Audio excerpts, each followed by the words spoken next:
Panic disorder नक्की कोणत्या कारणामुळे होतो याच्याबद्दल आपण चर्चा करूया.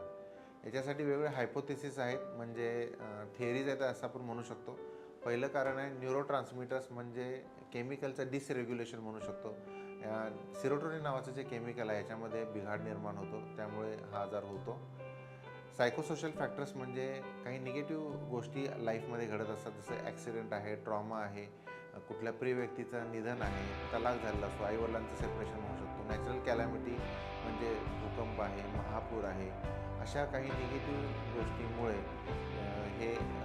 त्या व्यक्तीवर इम्पॅक्ट होत असतो.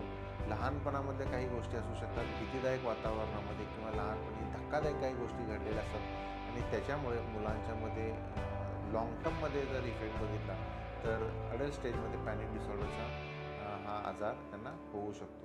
तिसरं महत्त्वाचं कारण म्हणजे जेनेटिक फॅक्टर्स, म्हणजे हेरिडिटरी फॅक्टर्स. अनुवंशिकता हा पण एक इम्पॉर्टंट फॅक्टर आहे. आईवडिलांना जर किंवा त्यापैकी कुणालाही एकाला जरी हा आजार असेल तर होणाऱ्या नेक्स्ट जनरेशनमध्ये ही रिस्क ही राहू शकते. थोडक्यात पॅनिक डिसऑर्डर हा आजार केमिकलच्या इम्बॅलन्समुळं, काही स्ट्रेसफुल सिच्युएशनमुळं आणि अनुवंशिकतेमुळे होऊ शकतो. कधीकधी कोणतंही कारण नसेल तरीही हा आजार होऊ शकतो.